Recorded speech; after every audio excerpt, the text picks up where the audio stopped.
This meeting is being recorded. We'll do introductions and you can call on the next person. We'd like you to introduce yourself, name, title, and organization, and you can share an idea or a resource that has supported you recently. Luke, would you like to start? Can you repeat the question one more time? Sorry, I just caught the tail end of it. Oh, sorry. Name, title, organization, and anything that has supported your work recently. Resource, idea. Yeah. My name is Luke Menchaca. My email says Andrew, just because my mom couldn't think of a good middle name for Luke. But yeah, I'm Dean of Outreach and Student Affairs at the San Diego Community College District, and I'm actually at the district office. So I get to support San Diego City, Mesa, Miramar College of Continuing Education. And one resource that I would say that really helped last week, there was an awesome meeting about dual enrollment CCAP for us, and data presentation. So I left really empowered, and I'm kind of coming into my role in supporting with leadership for our campuses and transitioning over from the amazing Amerta. I know most of the folks know Amerta here probably, and it's been like a daunting thing, but it's every time I get to interact and see data and see process and mindsets, it's really helped me gain more confidence in that. So those sessions have been really good for me. So that's what I would say helped. Maybe we'll go to Eusebio. Yeah, actually, the guys downstairs. I'm going to run in just a second. Eusebio Travis Sevilla, brand new K-12 pathway coordinator for Oceanside, Carlsbad, and San Dieguito districts. I'd say one of the largest resources I've relied on recently is Leslie. So as the new person, like, she's invaluable for helping me answer questions and things like that. So that's been a huge resource. I will be right back. Erin. I'm Erin Barker, and I work at Bonsall High School. I'm currently in the new role as the Career Tech Ed and Early College Coordinator. Right now, I'd say my biggest resources have been Jewel and Michael, just as I'm trying to get deep into the grant writing, and that's been my life for the last few weeks. So just learning everything there is to know about it and gathering data. So I'm definitely excited to learn more, but that's been pretty much my life the last few weeks. And we'll go to another pathway coordinator, Michael. Hello, Michael Gomez, K-12 pathway coordinator, serving the Palomar College area with San Diego County Office of Ed. I don't know if I have one resource. I pretty much gather and bookmark everything in the whole world that comes across my email or that I get sent to me, and kind of review it when I can and reference it, and anything that I can do to try to share forward, I do. So just leaning on everyone all together, and everything that I can read regarding this or meeting I can participate in, invite me. I'll be a fly on the wall just to learn. That's kind of the resources that I like to use. So me. Michael and all of our pathway coordinators certainly are resources too. Cloris. Hi, I'm Cloris Johnson, Program Support Lead over Articulation Credit by Exam. I'm at the San Diego Community College District. I have two resources. One is all of you. We are all experiencing the same thing, so we're learning so much from each other. And also our data dashboard. I think Steve does an amazing job. So it's really easy for me to navigate and pull information. So really good job over here.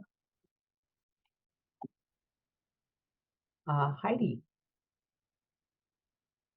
I'm recovering from a cold, so forgive my smoker's voice. Heidi Bergener, K-12 Pathway Coordinator for serving Southwestern Community College here.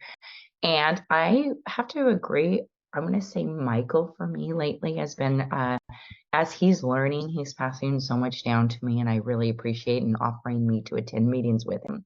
But I'm also going to say last week, the CTE regional convening was really powerful for me as a newbie, because we were able to see and have some really deep conversations that were guided by, I guess, a 10,000-foot view of what the goals and what we should all be striving for. So that was really, really powerful for me. But I also would say all of you as well. But a huge shout out to Michael for reaching out to me almost weekly to say, hey, do you need anything? So I appreciate that.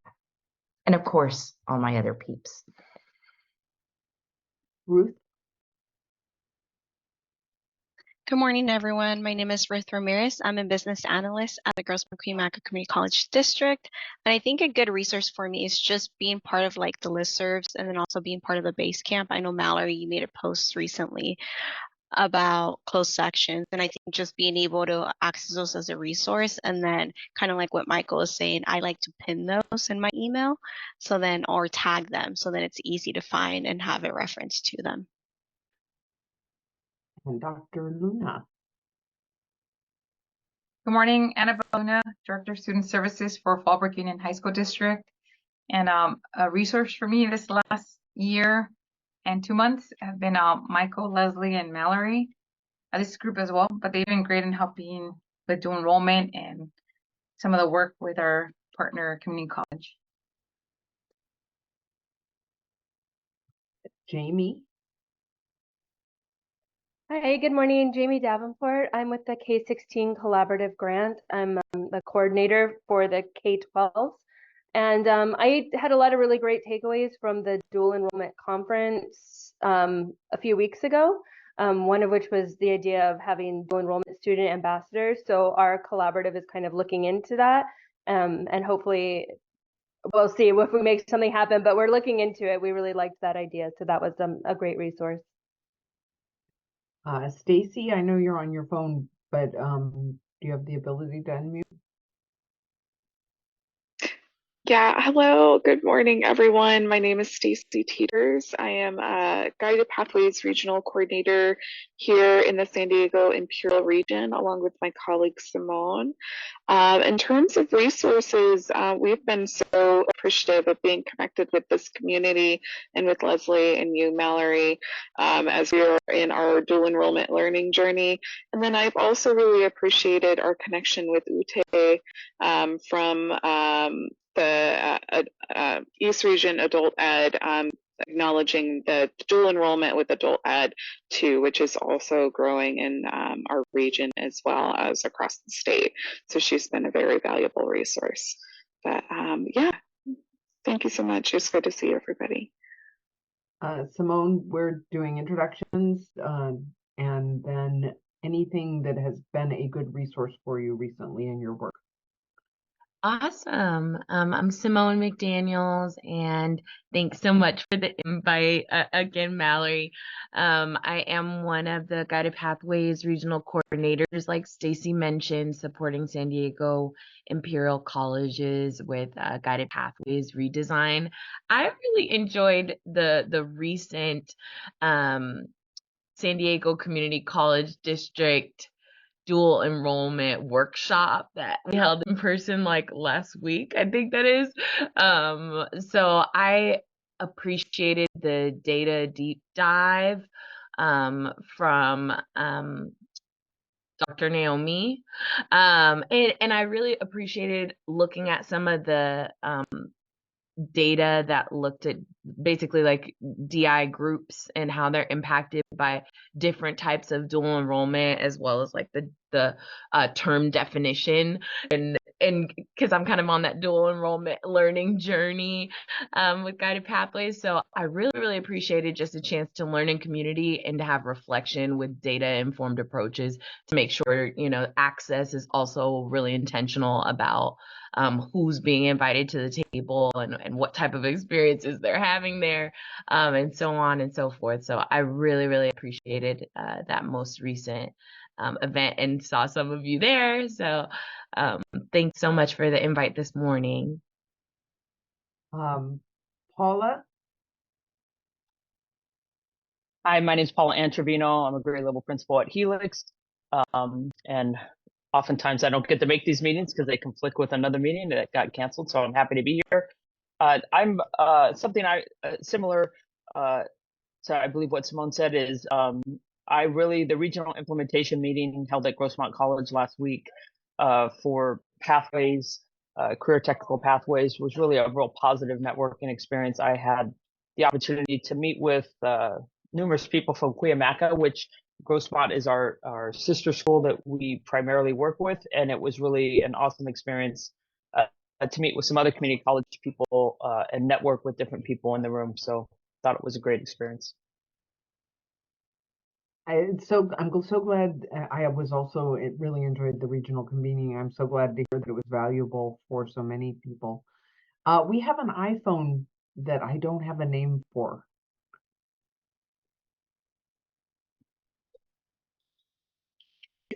Me. It's I you. wonder if it's me, Mallory. It is you, Amy. Is it me? This is Amy. Okay, sorry. I'm driving and I think I'm in a place where I break up quite a bit. So Amy Pimentel, Career Education Pathways Coordinator, Maricosta College. Resource.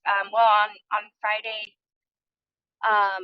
folks from different departments at Maricosta, we met together to look at our internal process and systems that we have to see what we can do to streamline all of our early college credits. So articulation, dual, and concurrent enrollment, looking at the systems that we, like the software people systems that we have, and to look and see if there's something that we can do to get away from Google Sheets. And you know, because we have looked at other programs, they're quite pricey, and we don't know if the chancellor's office is going to provide any kind of support or funding or anything. We know that they haven't announced that they are, right, for any sort of technology. So we got together and looked at what we had, and we have a full maternity ward of about 20 baby projects is what we're calling them. But I think that for me, I think it was really great because it was definitely a long time coming to bring folks from A&R or business systems analysis, our deans, you know, our technology folks, like to have all of those folks at the table, because it really does take a lot of people. So, and a lot of different departments and getting everybody's input, and, you know, different departments, because of their role, see different sides of the coin. It's not even a coin. I don't know. It's like a Rubik's Cube at this point. So I think that's really valuable when everybody can come together wanting to find solutions, and centering the student and their experience first and foremost. So true. Last but not least, Leslie. I think I'll just echo what other folks have said. I'm really appreciative of the human capital resources in our region and across the state that we get to lean on and learn from. And I'm really thankful for data that also helps inform our planning and decision making for these kinds of programs.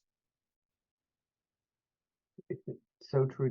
And I just want to make sure that I didn't miss anybody. I think I got everybody. So we are trying something new to make sure that the dual enrollment community of practice is super valuable. And I wanted to highlight that we have been trying to highlight some conversations that we can go a little bit deeper, because often in our work, we're so busy just getting the day-to-day stuff done, we don't get to think deeply about things. And so we have on the agenda a place for you to share topics that you would like to dive more deeply in. And I would invite you to add at any time in an ongoing way to that list. And we'll put the link in the chat as well. But we wanted today to have a conversation about the modalities of how we're offering dual enrollment. And, you know, we've had lots of conversations. Some schools and some students prefer in person. Virtual synchronous and virtual asynchronous have both given us opportunities to serve students in a broader geographic area, or to offer programs that aren't available close by. And so we wanted to go around the room and have you each share why did you choose the modality or modalities that you chose? What are the benefits and challenges? What are the unknowns? You don't have to answer all these questions, just any one of them or any one that speaks to you. What supports are available on the high school campus from the community college for courses that students are in, and how does each modality benefit or detriment certain student populations? Is there somebody that would like to start? It's really our hope that everybody will share a little bit about what they're doing. But who would like to start? I'll go. As far as I'm new to the program, and because I'm working with 3 different districts, there are with regards to dual enrollment, only one of the districts has an agreement where they can teach those dual enrolled classes during the regular school day, which is a challenge. So speaking of challenges, I think some of the challenges is one, finding out which teachers are eligible to teach for dual enrolled courses, that want to teach dual enrolled courses, and then having a CCAP agreement that allows for it, I think is a significant barrier for a lot of the things because of the unions on both ends. There's a whole host of reasons why that seems to be a challenge. As far as for the students go, I think either way, whether it's articulated credit or dual enrolled credit, I think that's great because we're offering obviously early college credit. I think the dual enrollment is riskier for the students with regards to like their grade being their college grade, like guaranteed, whereas like with the articulation agreements, usually it's credit by exam. So if they have to pass that class already with an A or B and then do well on that exam or that whatever that final project is or whatever to get that credit. Whereas with the DE classes, if they blow it, it's going on the transcript. So there's some risk involved for those students that are maybe like really concerned about GPA. So those are the things that I've noticed. I don't know if that answered all of those questions, but that's kind of where I'm at with as a newbie. So we're talking about modalities of dual enrollment particularly, although there are a lot of pros and cons. I'm going to share with you, I created an early college credit comparison chart that might be a good reference, and I'm also open to feedback if there's things that should be included. Amy also helped me with this. I had her take a look at it. But it gives you the ed code for each of the forms of early college credit, the pros and cons, and the legislative differences. So I'll offer that to you as a resource. Annabelle, I'm going to put you on the spot a little bit. Do you have thoughts? I know you and I have talked about this quite a bit, so I know you're doing some good work in this area. You're referring to offerings for the courses? Yeah, modality, how you're choosing what will benefit your students in terms of modality. So I'm working with what is offered, what's available, and going about it that way. I would love in person. I think we have in Fallbrook the difficulty of our location and getting instructors to come up our way. So we're trying to get a little creative where we did a hybrid model in the spring. The professor came one day and then the rest was asynchronous. The kids seem to like that version and it works with our schedule. This year we want to try and we're going to do a mix of asynchronous and hopefully hybrid model, but we want to do it during the school day just because we found that after school, as just like any high school, the kids are involved in a lot of stuff. So there's some conflicts there. And if we can add a class be first period or fifth period, or even maybe second period, it just depends on the professor. We're trying to get creative of where we can offer it and just be strategic with our scheduling with the students. If it's even if it has to be synchronous, but the kiddos are still in a chance to interact with the students, that's kind of what we're looking for. Aware right now, I'm working with some of our North County districts are working together, so we're actually there's one course that'll be asynchronous, and it's going to be 2 districts actually together filling in that spot, which is sweet because that's kind of what we're pushing and hoping that like our community partner Palomar's like does more of that part. But that's the approach we're taking. I love the collaboration where you can get multiple high schools of students. I think it really benefits students. I did an ethnic studies course across 5 charter schools, and so it was great. Paula. I love the chart, by the way. At Helix, we have the modalities we're using are dual enrollment with CCAP agreements and articulation.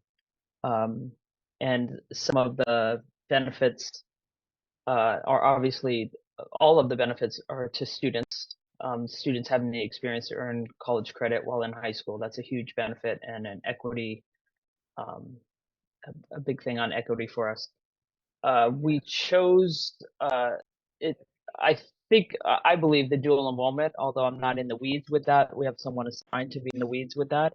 Is quite a challenge in communication and building that partnership and starting slow and then adding on it as it is shown to prove to be valid. So there are lots of challenges that were mentioned, whether it be having people meet the min-quals or perhaps having for us a Grossmont College instructor that doesn't fit as well with high school students on our campus than others. Sometimes there are some growing pains for the community college or for the high school.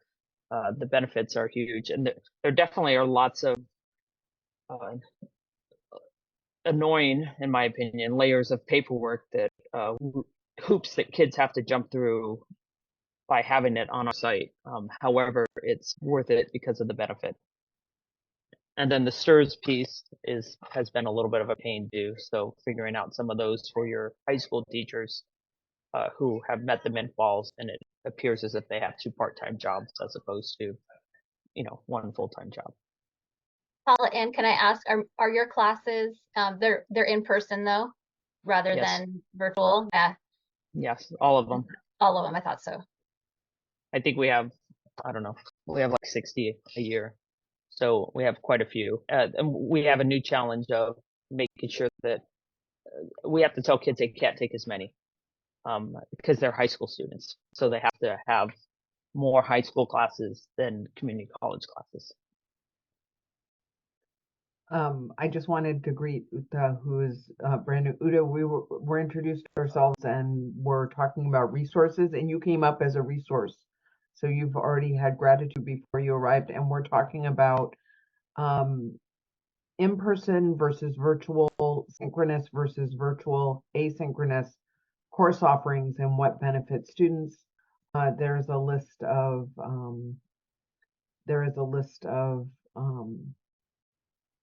questions on the agenda, and we're just inviting people to share.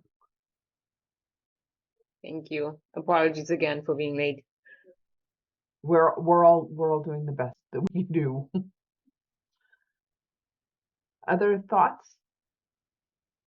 Do we have from the colleges? Anybody who? I'm new to this space, so I'm not for modality. I would defer to Luke. So just taking everything in. I can share from the colleges. So for Grossmont Cuyamaca Community College District, we, with our local feeder schools, we do the articulation. We also have various CCAP agreements, and then within CCAP and other partnerships, we offer various modalities, both in person and then also the distance ed. And we offer distance education for a high school that's I would say about 40 minutes away. It's very out in the rural area, and that was just a way to be able to, one of the challenges being able to find faculty that would make that drive all the way out there, and then also their faculty meeting minimum quals is the biggest challenge. So that's one of the ways to go around. And about resources going to the campus, it varies based on the colleges and their abilities to support the high schools. Some of them, both of them, the outreach teams do go out and do like application workshops and stuff. Most of it has been focused on more on the first year students, not necessarily dual enrollment, but right now there's a big push to try to coordinate efforts to really help dual enrollment and CCAP, and not just focus on first year students, but really begin the outreach early on for those students. I'm glad that you mentioned first year students, because I think any program that we're connecting with our high school as dual enrollment practitioners, we should be really intentional of thinking about how we can include dual enrollment students in those rising seniors that are transitioning. And then also, like, really I try to think of it as connecting to high school students, and anything we're doing to connect to high school students, what does that look for dual enrollment? And then what does it look like when they may be transferring to the, and so I think I was really glad that you said that. In terms of supports for students, I think COVID was not ideal in so many ways, but it did force us to create some online access for tutoring centers. Are you guys seeing that you're still using it? Do students access it? How do we promote it to students? I'm wondering, like, what do supports look like in terms, particularly with modalities where there is less in-person contact?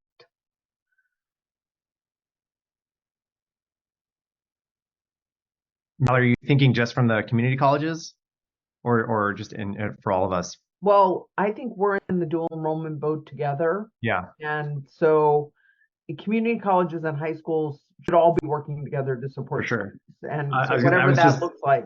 Yeah, I was just at Carlsbad Unified's College and Career Night, and manning a table, and the whole purpose of the table was really just to kind of like educate parents and students on pathways, but also the early college credit opportunities through MiraCosta and through the California Promise and stuff like that. So we kind of created a lot of information. And one of the things that I was trying to explain to students too is if they're dual enrolled, they have access to all of the tutoring centers and all of the stuff at the local community college free.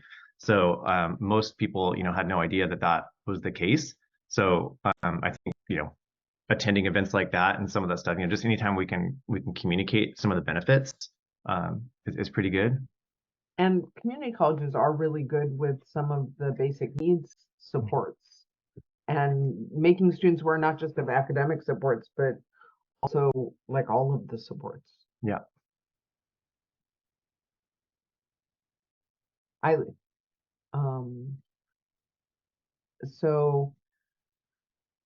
Any other thoughts that anybody would like to share? I was going to actually ask a question. I know we don't have anybody here from Imperial County, but has anybody, like, in your journey of doing dual enrollment, were any of your schools doing not during the school day, but like before school and after school, and then there was the transition to offering during the school hours?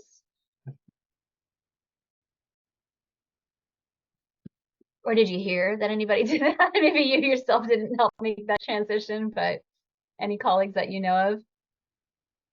Well, we sort of did that. We had before, we couldn't offer a lot on our campus just because of scheduling. So we mostly did online or after school evening courses. But then last year we launched our early college program. So we were able to get transportation and rework the schedule to more of a block schedule. And so now we have, I think, about 45 students who do go down to the Fallbrook Palomar campus and take coursework during the school day. And we did have to change our schedule just for it to work well for our students, but it's been really successful, and we've been able to grow it, and we're looking to explore other avenues to go to other campuses as well if we need students, for example, that want to work in the trades and access other programs. You'll notice in our community of practice topics, scheduling comes up a couple of times because, like, wrangling the master schedule and integrating it, and even just like aligning high school and community college. Like, I think we're going to have more serious alignment conversations where if we're going to work together in a really intentional way, both sides are going to need to have these conversations together rather than apart. And I think I think the time is coming, and it does because, and Aaron brought up a really good point about thinking about transportation if you're close enough to the community college. And transportation can also allow you to consolidate students in a district at a single high school campus at a given time. And so thinking about transportation can really help with some of it's a double-edged sword, right? It's one more thing to coordinate, and it can be really powerful. So I'm glad you mentioned moving students around. If it's okay, I would like to bring up something for future discussion, if possible. The biggest barrier, I mean, aside from transportation, but the biggest barrier I'm actually running into is for textbooks. Just without, because the teachers aren't always providing the list to the bookstore, and it takes a long time internally to get books. So that's been our biggest challenge, to provide equity for our students and getting those books. That's where we're really running into our problems. Are you finding that like it's not knowing the textbook early enough? Is it the lead time, or it's a number of things? So some it could be lead time, which in that case I'm less worried, because once the kids tell me the book, I go to the bookstore. But some of the books aren't available at the bookstore. So it's, oh, you can just purchase it through Amazon. But for us to purchase through Amazon, it goes through a couple weeks of approvals. So it's not that easy. So unless it's available at the bookstore, we can't get those books for a few weeks. So are you doing this under a CCAP? Yes. Okay. My brain is very full, and we will talk about this in more detail. One resource I will share with you is an organization called Textbook Acquisition Services that focuses on dual enrollment. I just put it in the chat for you. Oh, perfect. Sarah Shepard is the contact for our area. It's a small organization that focuses on flexibility and lowering costs of specifically dual enrollment textbooks. But also I think that what you describe, and I put it on the list, on the topic list, but there's something where your partnership needs to be talking about how to have that conversation earlier. And there's always the last minute teacher and they don't want to use the assigned text. That's a thing.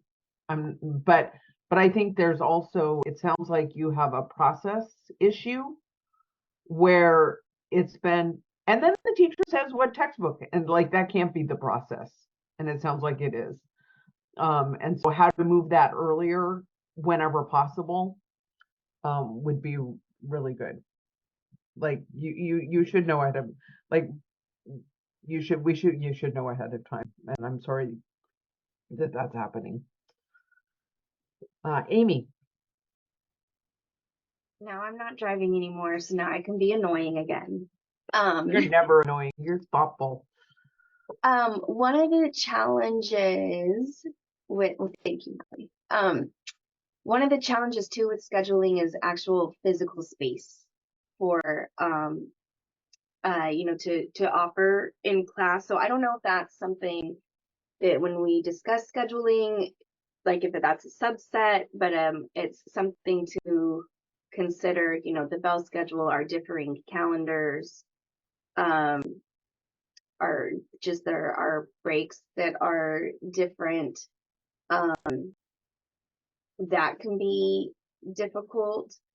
And I'm also, we've started doing with our districts, we've started doing dual enrollment family nights to help the students get I'll be right there.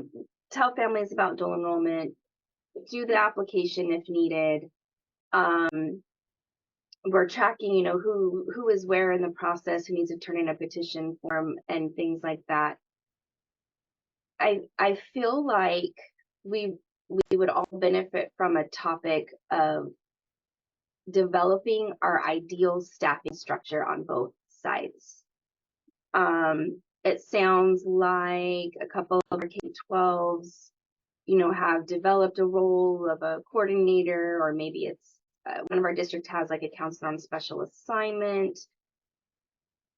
But I feel like for the most part, on both sides, this work has just been added on to someone who's doing something similar. And it seems like in our region, it definitely has fallen more on the CE side. And maybe and I could be wrong looking at it through my lens of my experience, but I think that we have this opportunity right now, with all of the things that are coming down in terms of what the chancellor wants to do with dual enrollment, this CTE master plan.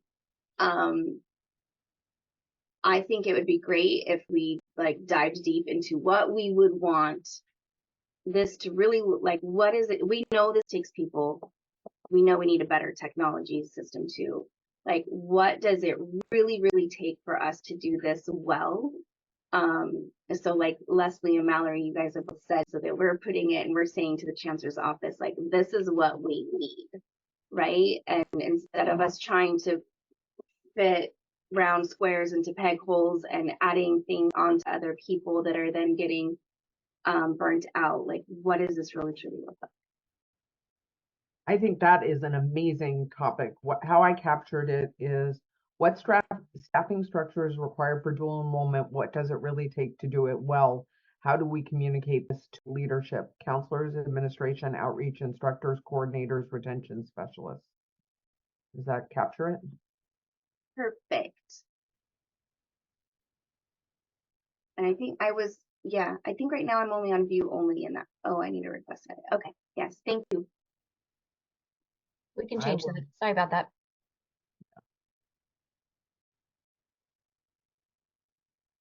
Well, this has been a really robust discussion. We do have another topic today. I wanted to share a little bit about data, and particularly data that is available regarding our high school partners. And so let me share my screen. Any last thoughts or before we move on? I just want to make sure everybody's gotten to say everything they want to say.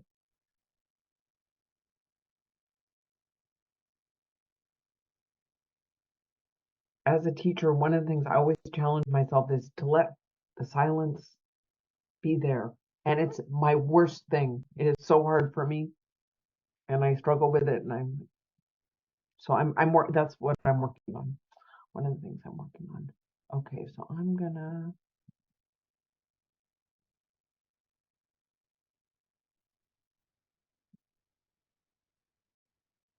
Or I have all the windows open. So do you guys see focus on data? Yes. Yes. Great.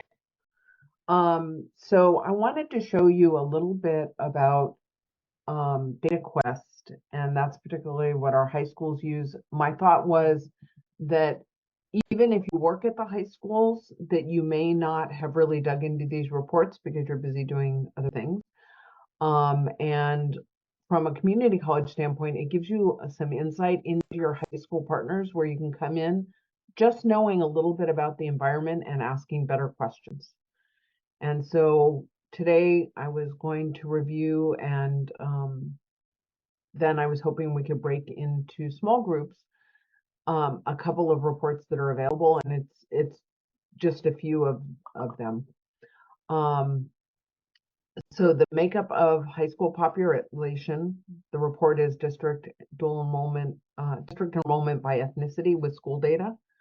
You can also look at graduation rates and students who meet the UC and CSU requirements.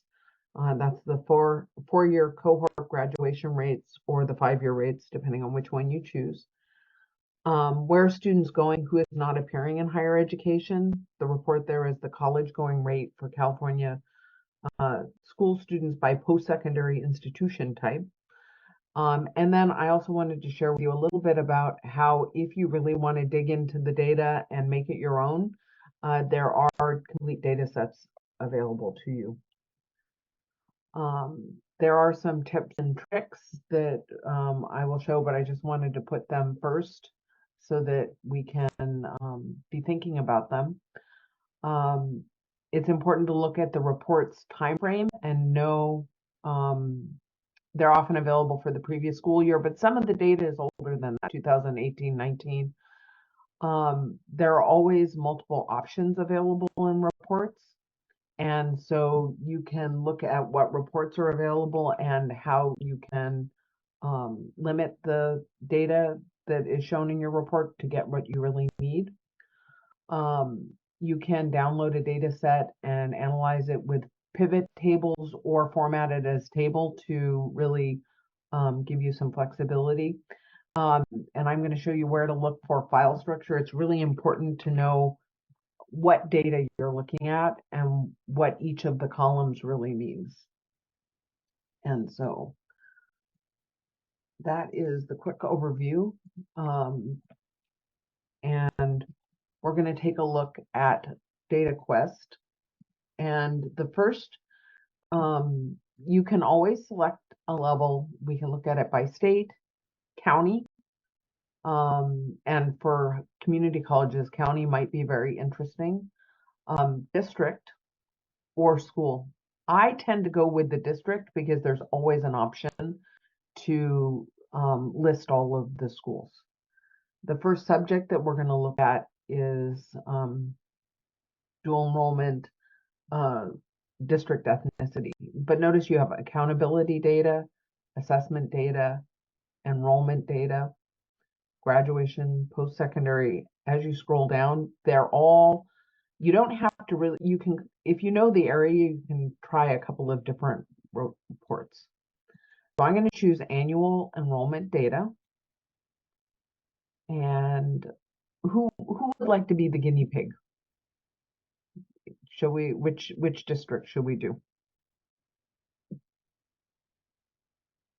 We could do Southwest. We could do, I'm sorry, let's do Coronado. Okay, Coronado Unified. Okay, so notice this is where I said you really want to read through the reports and notice that you have district enrollment by ethnicity and grade. But as you go down, you can have a multi-year summary. You can look at charter and non-charter schools. The one that I wanted to focus on today is district enrollment by ethnicity with school data, which will give you all of the individual schools within it. But you can also go at the school level and get district enrollment by ethnicity and grade, because then you can see this is the 9th grade, 10th grade, 11th grade. You can see some of that. Did I hear a question? So you submit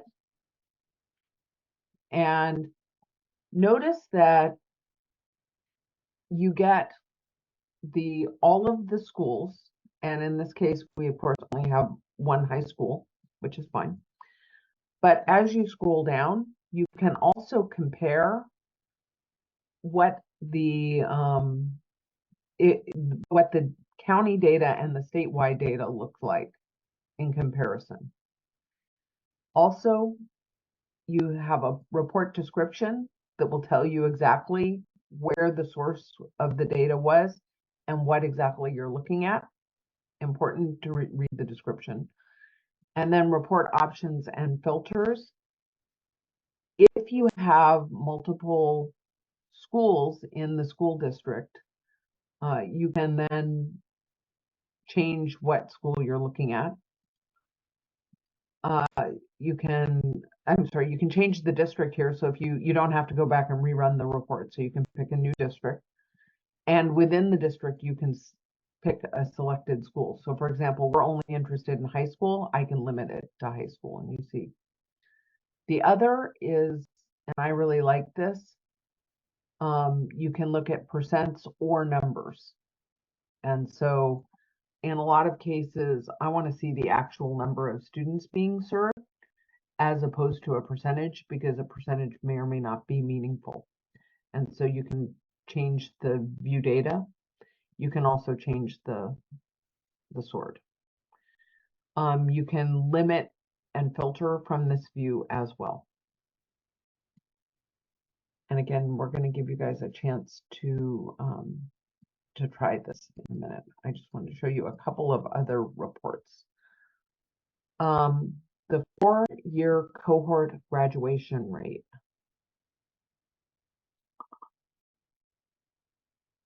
And you notice there's also a 5-year, if you prefer the 5-year. Let's try a bigger district this time. We'll choose San Diego Unified. And again, I always select with school data because I want to see the individual school data.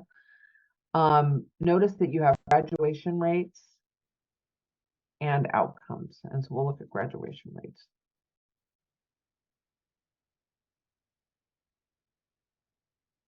You actually chose the County Office of Education versus San Diego Oh, Unified. thank you. All right, one more time.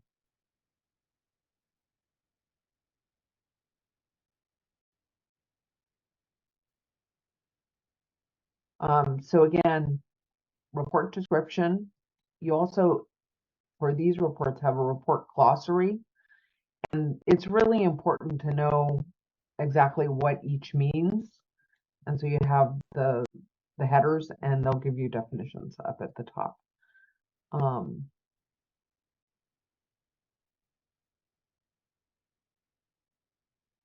So notice that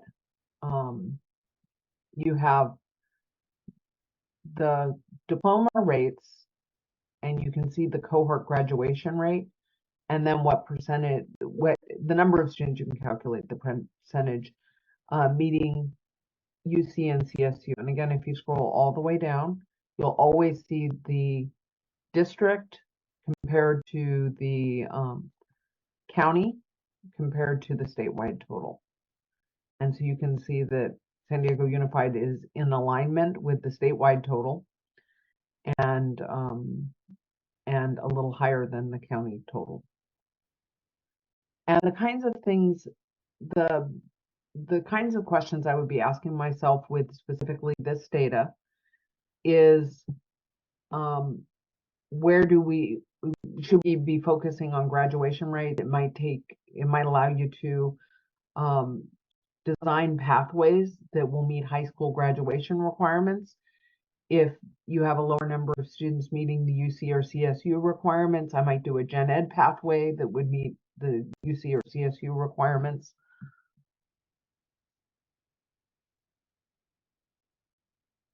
So the third report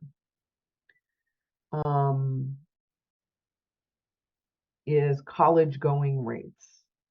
And again, I like a lot of these reports, but I didn't want to overwhelm everybody. Notice it's for and let's do gross one just to get. And I'm going to choose college going rates for California high school students by post-secondary institution. It's a mouthful. And again, I have heard arguments with about, where are the students going? Are they really coming to our community colleges? And that's part of this data, but it also, I think the college going rate will tell you which schools you might be able to support with increasing. These are our students who are, don't think of them as potentially as college going. And so you can see where they're enrolled: University of California, CSU, community college, private schools, and then out of state. and it allows you to break down by this. Now, you can, you can't from this export the data. And those of you that are used to the college level systems, the report allows you to export the data. Here we do it a little bit different. There is a set of downloadable files.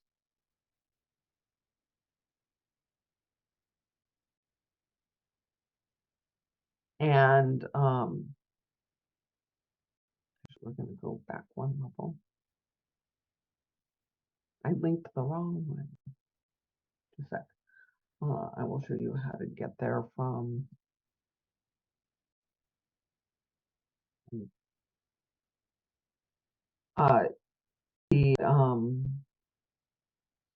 downloadable data files under data resources. We'll get you to the whole list. And you can see that you've got annual enrollment, you've got post-secondary enrollment, graduate and dropout rate. This will give you the whole data set.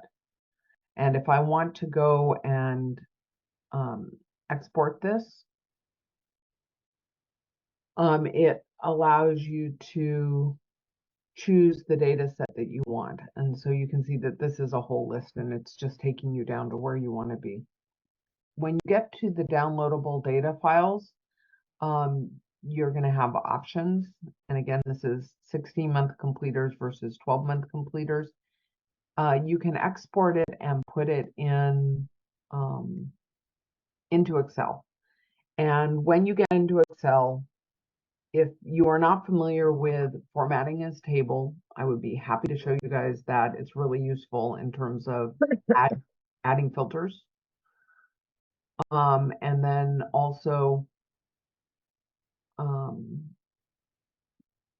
creating pivot tables. These data files will allow you to pivot it to get some, to dig down into, you know, Paula put the question in, do we know why DataQuest isn't updated for college going rates? Most recent data is 2021. I do not know. And the way data is released from the CDE, I'm sure it has to do with when they submit it and how much manipulation they need to do, but I don't really know. Does anybody else do any of our high school friends have insight? The CDE is a mystery. So what we thought we'd do is take 10 or 15 minutes. I'm wondering if you guys would like to be broken into small groups so you can think about one of these reports and play around with it, or if you just want to take a minute to try some things on your own and talk about it as a group. We're a fairly small group at this point, but I could break us into 3 or 4 breakout rooms so that you have 2 or 3 friends to work with. What do you think?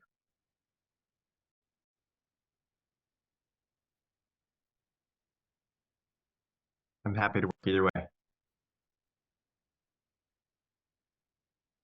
Or the other thing is, if you don't have the energy to play with the data, the links are in the slides. We will link the slides in the agenda. We could just talk about how you might use this data, which reports spoke to you, or you use this every day and it wasn't useful to see this because you use it all the time, but then maybe you might have some tips. Paula.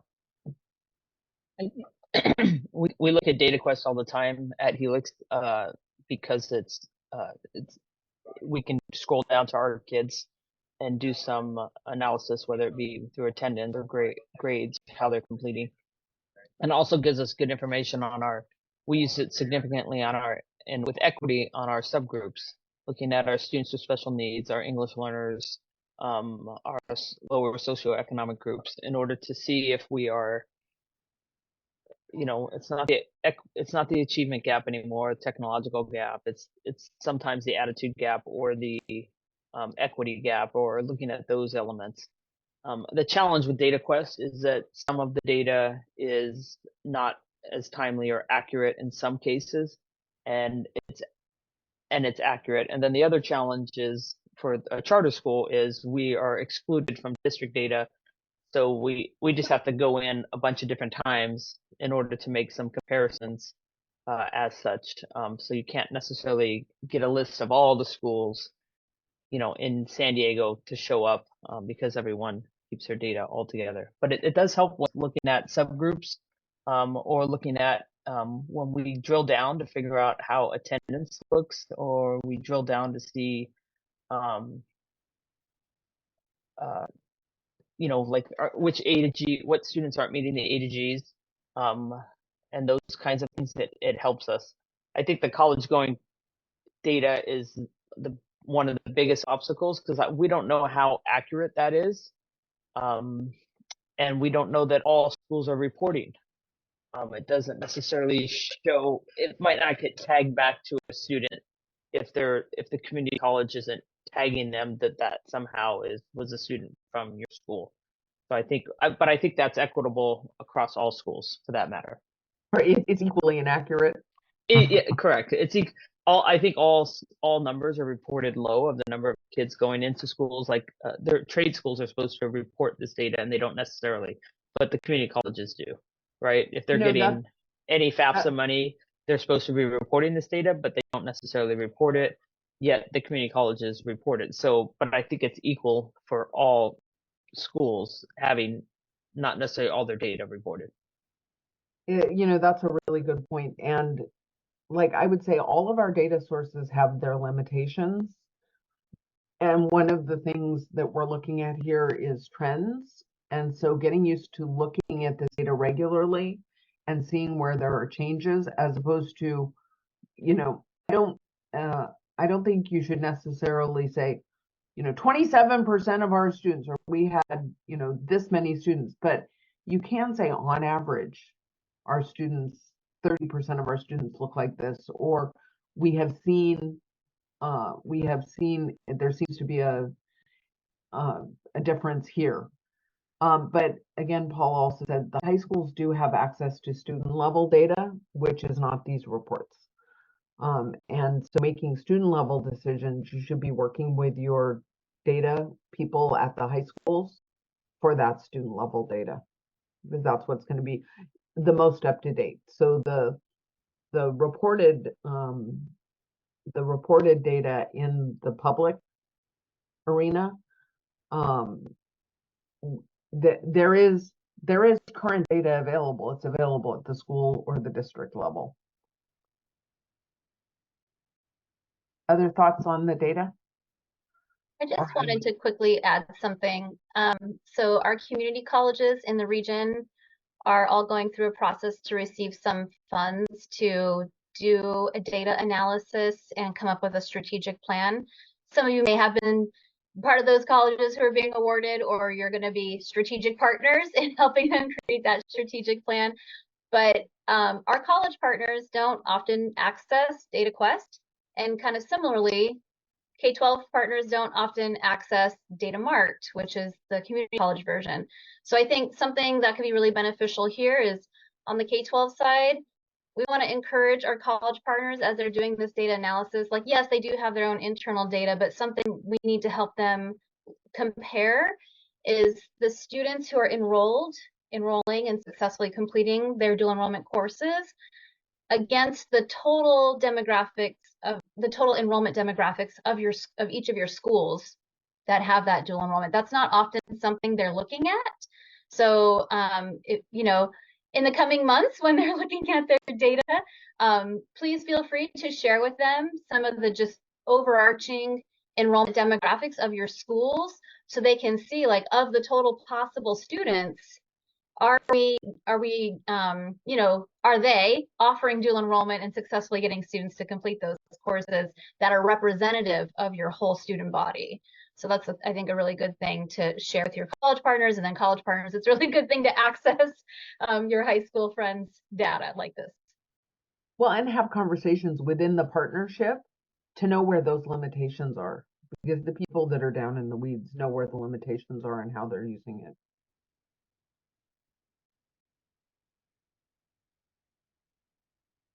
And I share your frustration, Paul, Ann, about the CDE and their lack of updating the data. Oh my gosh, if we could get some CTE data that's more current than 1819, I will like sing from the mountaintops when that finally happens. I think it might be useful to just have those groups come together. So I've never heard of that word before, data mart or data mark, whatever it was. I've heard of Pass and some other things that have data where we looked up things that I have listed, but that's a new one to me. So I just want to learn how to access that and then how to track, because that actually will help us when we're looking at our completer data, especially if the data gives us, if we have access to names, so that when we're tracking our students to see what they're doing outside of career technical education, to see what kind of classes or programs they're taking, it would be great to be able to access some of that, or work with someone who has access, where I could just look up the kids to see how they're doing and what they're doing. Is that a FERPA limitation right now? Like just in terms of It depends on so you're allowed to share under FERPA. Within an educational partnership, you can share data for that educational partnership. In addition, every CCAP agreement should have a data sharing agreement. But I think there's a lot of room for more intentionality with that data sharing. Like we put the data sharing agreement in place, but are we actually intentionally sharing data, or are we covering ourselves if data is inadvertently shared? And I think it tends to be more the latter in a lot of cases, not 100%. Yeah. I mean, just for me, the first time looking at this, like you right away I looked at the 3 districts I represent and then just seeing the differences in terms of the graduating rates and then UC eligibility, and also the percentage of demographics like across the little 3 districts I work with is pretty radically different. I'd be curious to see with that college data too, like what that drop off is, like to see the drop off of like the total number of students versus how many of them graduate, that took a dual enrollment class, or more. And then like, what does that look like if they did go to college? And then like, is there another drop off there to see where those points of like, where are we losing those kids at, like throughout the whole continuum of high school to college? Could be interesting. Those are exactly the way we should be thinking about it. I'm going to just quickly share my screen again with I don't want to shut them all down. So for those of you that are talking, you can similarly do a district-wide search or a school level search for a community college. I'm going to go to San Diego. And again, it is by term. This, like summer 2023, probably finalized now, but you have to think about what leading term versus not leading term. But what you're actually getting, you're going to hit view report. Special admit students, which is this last row here, actually include all special admit students, and that's the limitation of data mark is, but you can get some ethnicity data. And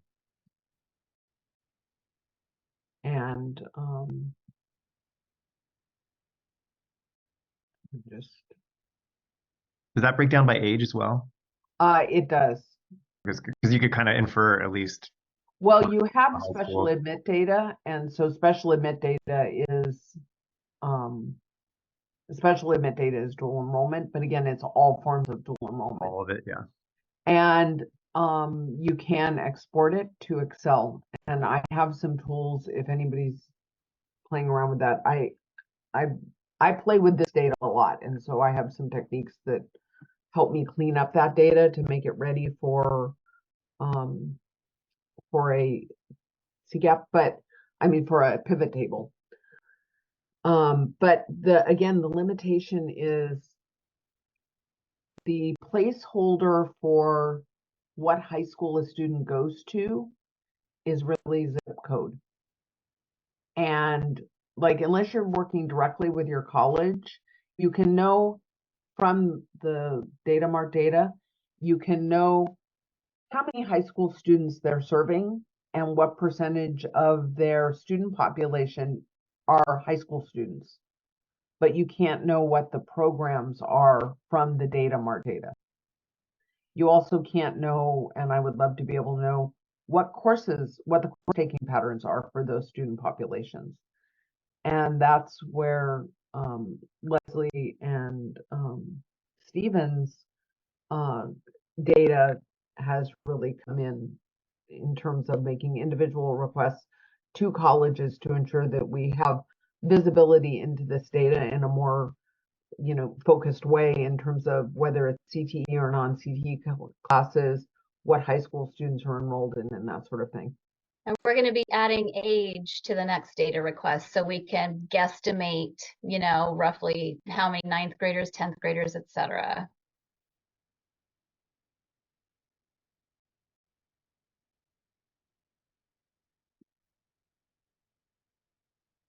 So other thoughts about what data you would like to see, what data you use on a daily basis? I would love if anybody feels like they're working really well with their partner to share data.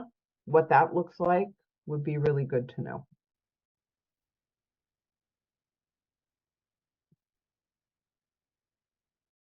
So we share data with our partners. We have right now we have different dashboards. So our dual enrollment dashboard, we present that with our partners when we meet with them. So it's not accessible to the public. Otherwise, I would drop a link in. But anytime our partners need the graphs or the data, we can provide it with them. But we look at it also when planning our courses and to see how we're doing. Particularly, we've been using it for equity. So we look at what is the gender and ethnic breakdown of the school population and how does that compare to dual enrollment participation and success as well. So that's how we can say that our CCAP agreements with Oceanside Unified have been providing equitable access to students. And so, we're able to do that. But yeah, we try to share the data that we have. I know we're just talking about dual enrollment, but we also have an articulation dashboard. We do this same thing. So we're trying to have those conversations, and our hope of like sharing that data in terms of the ethnic and gender breakdown, that it provides insight to our K-12 partners in terms of their recruiting, their conversations with their counselors, how we can do better of reaching those student groups that may not be getting reached right now. Well, and you make a really important point, and I know Amy and I are on the same page about this, that we really do need to be looking across all of our early college credit programs to ensure that we have consistency of how we're reviewing the data, how we, what kind of grade bumps the high schools are giving. Like, all of these things are equity issues, and that early college credit is used for different things. Like, our articulated credit is used differently than our dual enrollment credit in many cases. But if it really is all early college credit, it should be recognized in the same ways across our systems. A little bit preaching to the choir, I know.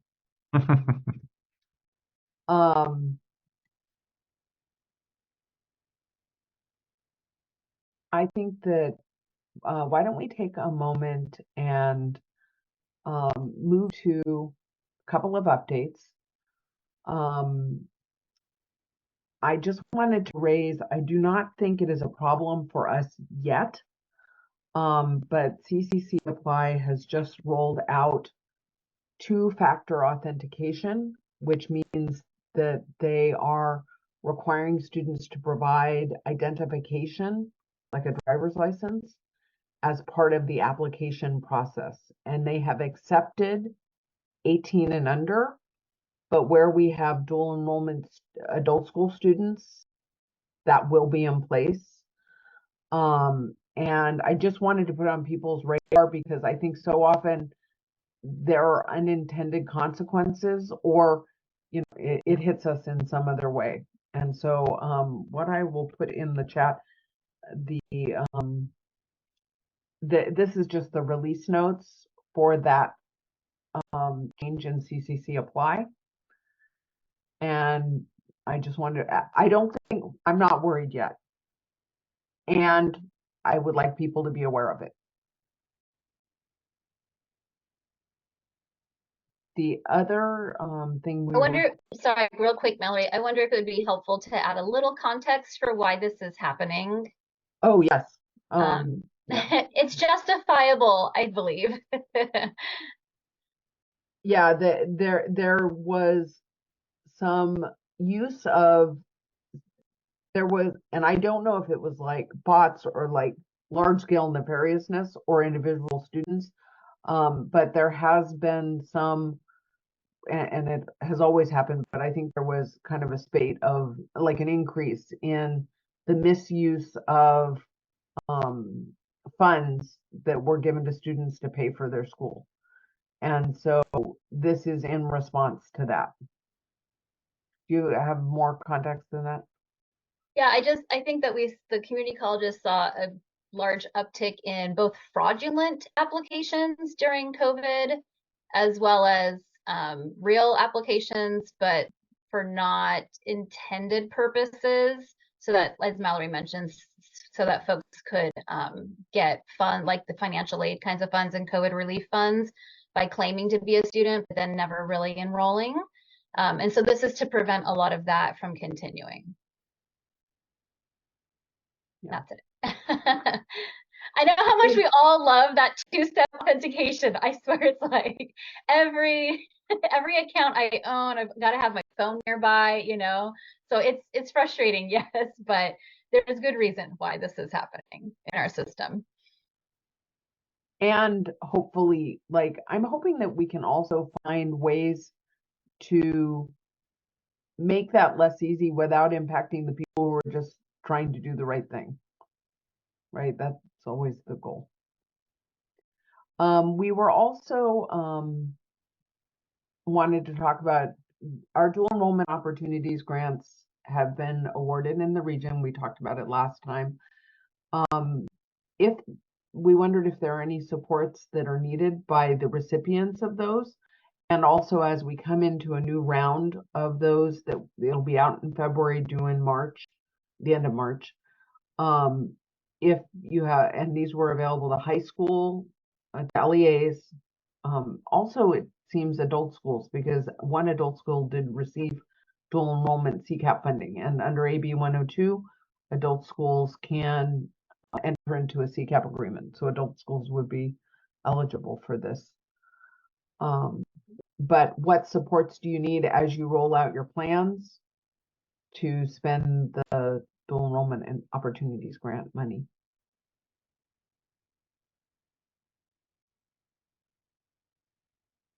And I'm just going to make the executive decision because I think, Erin, you're the only one representing an actual K-12 district on the line who was awarded.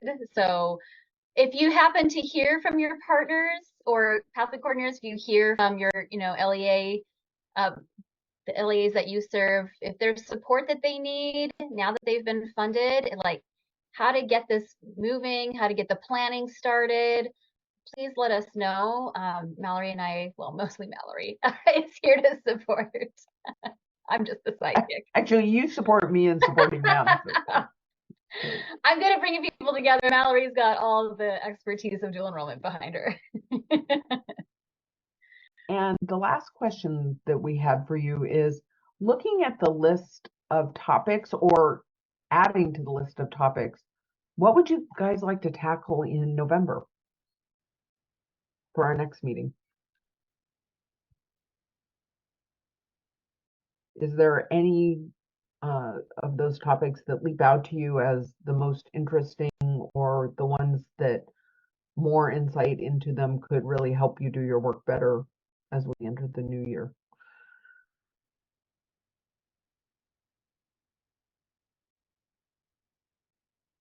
For me, the instructor onboarding, like trying to streamline that process. I think if we're going to continue to offer the dual enrollment, like figuring out the logistics of that, because that seems like it's a chunky one with regards to, and I don't know if this group can solve that, but like just in terms of looking for ways around it. I know it's going to be individual with each region and things like that, but yeah, But that's leveraging good practices and any Yeah. support documentation, or yeah, anything we can do.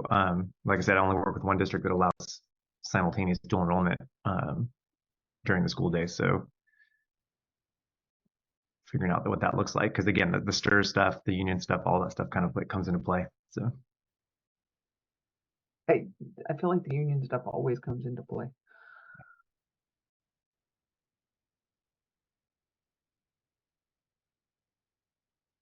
I would kind of second that, but with on the side of colleges, just what colleges can do in terms of best practices to ease transitions. So Stacy and I are often in spaces where people are trying to do, like guided pathways redesign for onboarding. And sometimes, our dual enrollment conversation is not at the forefront, like those considerations. And I don't always know, like, what would a dual enrollment expert be asking this onboarding supervisor or classified professional that has ideas about how to redesign. So some of these like insights about challenges around textbooks or timing or class schedules or different breaks, like these conversations help me when I'm then interfacing with college professionals, especially like classified and administrators that are building and tweaking processes. So You bring up such a good point, Simone. One of the things that I always am talking about with dual enrollment administration is, like, historically what we've been doing is shoehorning ourselves into existing processes and then creating a lot of administrative hassle for dual enrollment coordinators who are already understaffed to get what we need out of existing processes. And so I want to add to our list of topics a discussion about which processes can we fit into and which processes do we need to push for change. Because you're exactly right. There are times when dual enrollment is one of the core work that we're doing in community colleges. And there are just times where the process needs to be updated to reflect the work we are actually doing. And I would love to have a conversation about where we've done that well and where we fit into existing processes well, because I think that would be a really useful conversation to people. So we'll add that to the list.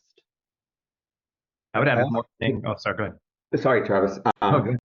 What's come up for me in the last few weeks is best practices on, I don't like to use it like this, but best practices in general, because there are people saying, well, I want to see what's working good in another area that's doing this, that's been doing this for a bit.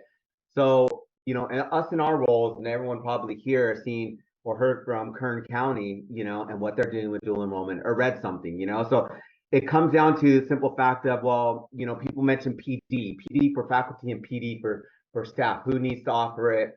And then what's working there? So, and it's been mentioned to me a few different times from different districts. They want to see what's working. Who does this well? And it's like, well, you're talking a broad thing, but it'd be nice to maybe have an in-depth, not in-depth, but a personal conversation. And this is a small group, and I know it fluctuates, but to know it. And maybe it's a panel discussion of, when did you start offering your faculty PD? Who offered it? Who did you recruit to teach these courses?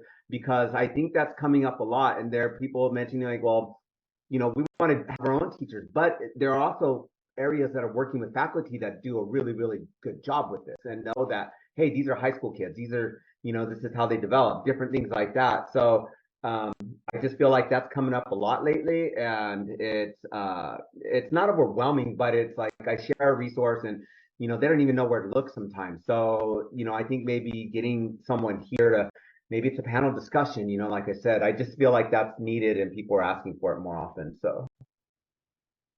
And I think mine kind of tags onto that in some respect, because I was thinking about the messaging in terms of early college credit. Like, I think there's sometimes a very significant disconnect between the teachers in high schools kind of getting through their day, the professors at the college kind of getting through their day. And this is like a thing that they're adding on to like, oh, I've got to deal with this high school students, or I've got to deal with whatever. But like if there was some sort, I don't know if that there's enough maybe cohesive messaging in terms of like trying to get everybody on the same page with regards to like, hey, the goal here is to like get more kids through these programs. And I think, as teachers, we can kind of get in the weeds of like the day to day and lose the overarching goal. And so I think, having those best practices, but also like having those time where like, and I know Maricosta did this a while back, and Amy and I were working on another night of this, but like, having those teachers in the same room with those college professors and like actually coordinating, like, what do we want to see from the students? And like, here's what we're dealing with at the high school, and here's what we can expect from high school students, and, and vice versa. I think you probably have some increase. I don't know what that number would be, in terms of success and graduation, but. It's such a good point. Uta? I appreciate that you mentioned the push for change, because that might also be where adult ed can come in, right? We fit somewhere here, but what does that look like if we integrate in these pathways we are building? If we integrate adult schools, is there something that benefits us all? High school through adult school to colleges, or adult school to colleges. So not the same agreements, not the same procedures, but close enough that we might find a way to push for change there, so that it's more also streamlined and coherent for all of us. I so agree, and I really do think that we're going to be talking more and more about adult schools. I also think there's an opportunity, like the adult school population. I think that it will help us figure out how to access other populations, like our English language learners. How do we integrate with those programs? And then also our students with learning disabilities. Like there are so many opportunities for integration that is student focused. And I think the adult school program is totally student focused, ideally. I know, I'm sure some of you are going, yeah, not always, but these are such good ideas. Okay, so it sounds like there's some, I think instructor identification, and I added onboarding. I'm sorry, we had instructor onboarding, I added identification.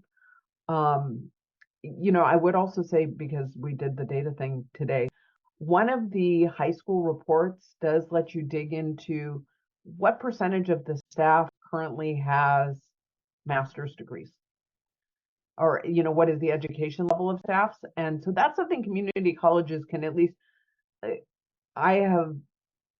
is often hard because of the busyness of the schedule to figure out who might meet minimum quals. But if you can go to your high school partner and say, hey, DataQuest says 40% of your high school instructors have a master's degree. How can we, it might give you a little bit of data to encourage that conversation. Mallory, I think that's good, because I had a welding faculty start talking dual enrollment the other day with the high school I walked through, and he was like, we can get these students this math for the trades, give them dual enrollment credit for that math class that meets the graduation requirement, because these kids are, they need to know this math that they're going to end up in the trades, and knowing that a teacher could teach that, that's in the trades already at the high school would be ideal, so he was mentioning this before, I even thought of it. And so it was mentioned again yesterday when I had a high school walk through Palomar. He's like, we teach a math for trades class that would get your kids this graduation requirement and they can learn everything that's needed in the field, you know, and it's not pushing them to the highest level of math that they need to take, that we're told them that they need to take. And so I think that would be nice too, because if a high school teacher can teach that and know that, hey, they're teaching a college level math class on their, I mean, just knowing that they meet the qualifications, I think it boosts their belief in that they can do this as well, because there's an intimidation factor of some teachers knowing that that's a college course. I don't know if I can teach that. I don't know if I can meet that articulation agreement. I don't know if my exam meets that final, you know, credit by exam. So I think that belief would be ideal, but I think getting the right players involved to be able to tell that teacher, no, dude, you can do this. You can teach this. I teach it, you know. So I think that's important for people to hear too. Yeah, I've added that to the list of questions. We'll tackle all these things. If you would like to be part of a panel or a discussion, but I would invite you to reach out to me or Leslie. And in addition, I'm going on vacation at midnight tonight. But when I come back, I'm going to Belize midnight. But when I come back, I'm gonna start putting together the agenda for our next community of practice around instructors. And so, and I will be reaching out to the community of practice once I have kind of a bare bones agenda to see who might have insights and who might want to participate, because you all have ideas when you just come in. And some people with a little forethought might even have more ideas. So we'll see what we can do. Well, that is all of our time. Leslie, do you have any last thoughts? No, thanks everyone for being here and contributing to the rich conversation today.